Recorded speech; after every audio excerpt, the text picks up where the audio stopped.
She was in the grain store when I found her. I almost didn't go in that morning.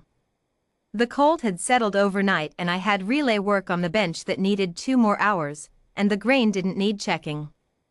But the latch was lifted, and I'd latched it myself before I slept, and that's the kind of detail that stays in your hands after 11 months in a processing facility. Your hands remember latches. They remember what an open one means. I took the short pry bar from the hook, not a weapon, just something to have, and opened the door slow. She was wedged between the far wall and the seed barrel, knees pulled to her chin, the torn remains of what had been a formal garment wound around her shoulders for warmth. Ashen gray skin. Silver hair matted flat against one cheekbone. She heard the hinges and her eyes opened, wide, amber, steady. Not pleading. Watching, the way a thing watches when it's run out of running and has decided to see what the next moment brings. 3 days before, a ship had gone down in the canyon east of my land. I'd heard it, the crack of something heavy against rock at velocity, then the secondary silence after. I hadn't gone to look. You learn that on Carthan's moon. The people who show up at a wreck first aren't usually there to help. I didn't ask her anything the cold could answer better than she could. I carried her inside. She wouldn't eat the first night. Wouldn't sleep until she'd checked the door and both windows herself, working the frames with her small hands the way something does when it's catalogued every exit in every room it's ever been in. I kept my distance. I set broth within reach and went back to the relay board, and sometime past the second hour I heard the bowl scrape the floor, empty. By the third day she'd let me sit beside her while she worked through whatever I put in front of her. By the 6th she was falling asleep with her back against my leg while I spliced line at the bench. I gave her the name Sorry, close enough to the sound she made for herself, and she let it hold, which I took as permission. Those were quiet days. She'd sit cross-legged by my work stool and watch my hands the way she'd once watched the door. I taught her to bank the stove. She taught me, without words, exactly how long a silence could run before it needed breaking. I'd been on Carthan's moon for 6 years, which meant I'd been inside the Vekari buffer zone for 6 years, which meant I'd known this kind of complication was possible and settled here anyway. My record was clean by the compact's count. Elon Doss, independent freight operator, detained at facility Catherine, processed, released without prejudice, no commercial value. That last phrase had been said to my face by the officer who signed my discharge. Said it the way you read off a maintenance log, a thing past its window, not worth the overhead. It went in the file. I didn't argue it. The recovery unit arrived on the 9th day. 3 operatives, Vekari licensed, pale gray of a house contract, private writ, not a compact matter. The lead was a woman named Thessan or, a professional boredom about her that said she'd done this kind of work long past the point of finding it interesting. She held her board up to the cabin window before I came to the door. Minor asset recovery. 1 entry. A description that matched Sorry closely enough to mean one thing only. Elon Doss, she said, reading from the board. Freight operator, independent, formerly processed at facility Catherine, released without prejudice. She said it the way you establish context before making an ask. You wouldn't have had any contact with that transport wreck in the canyon last week. I wouldn't, I said. She asked, reasonably, if she could come in and look around. I said she could not. That surprised her. I could see the half-second recalibration. Men the facility had already decided were no value were usually easier than this at the door. The writ carries entry rights to any structure within the recovery zone, she said. If you prefer the formal approach, we can have a compact officer here within the hour. Then go get one, I said. Come back with a compact officer and I'll open the door.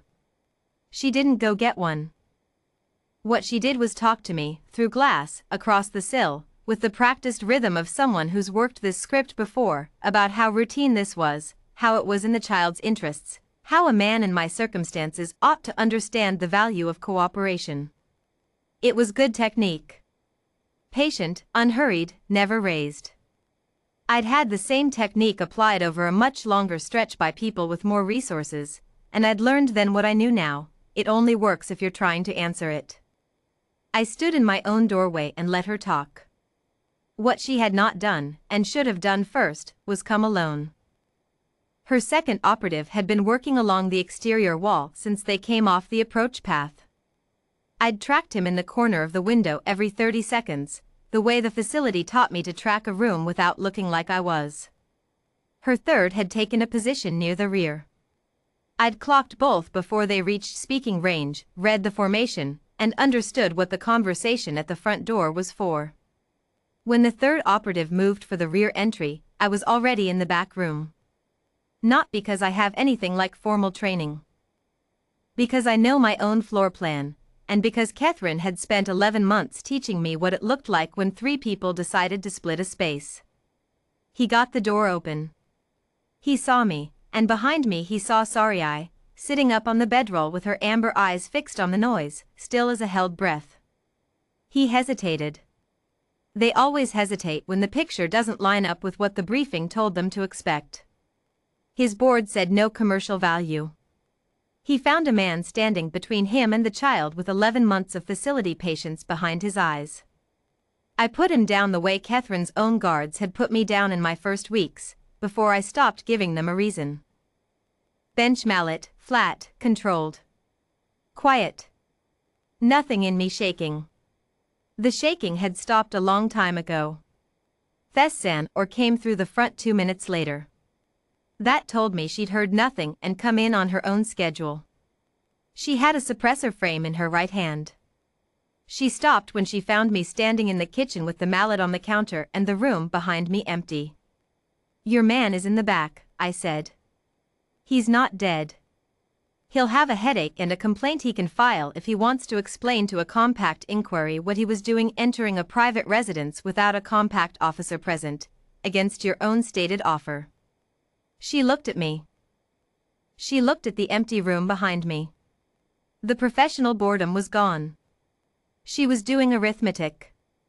"Your record says no commercial value," she said finally. "That's what it says," I agreed. She waited a moment. Then she left. I watched from the window while the third operative helped the second to the transit, and I held the view until their drive signature cleared the ridge and thinned to nothing against the sky. Then I set the mallet back on its hook and went to the back room. Sarai was still sitting on the bedroll. She watched me come to the doorway and stand there, and she looked at me with those wide amber eyes, measuring, deciding, the same way she'd looked at me the morning I opened the grain store door. Like she was running the numbers on what came next. Then she leaned forward and pressed her forehead to my hand, once, and went back to sleep. I filed a settlement harassment report the next morning under Article 12 of the Frontier Charter, the form that creates a compact record without requiring a response. Nothing in the notes field. I just made it exist. Thessan or didn't come back. Whatever house had filed that writ ran their own numbers on the compact record and Carthan's moon's distance from anything they could press, and they ran. I've thought about why they ever believed the record in the first place. A facility stamps no commercial value on a man and releases him, and the worlds take it as fact. They don't ask what 11 months in a place like Catherine does to a human being's relationship with patients, or with knowing when a room is about to change. Sarai woke up that afternoon and ate everything I put in front of her and watched the window for a while, then watched me, then seemed to decide the watching was finished. She picked up a splice from my workbench and held it out like a question. I sat down and showed her how it worked. The record hasn't been updated. It still says what it says. She's grown some since then. Still small, still watchful, still quicker to read a room than most adults I've known. But she laughs sometimes when the relay pings, because she figured out the sound before I explained it and she likes being right. I don't know what she was before she ended up in my grain store. I haven't gone looking. I know what she is now, mine to keep, in every sense the Frontier Charter allows. The facility was wrong about me once. The writ was wrong about me once. I figure that's enough times.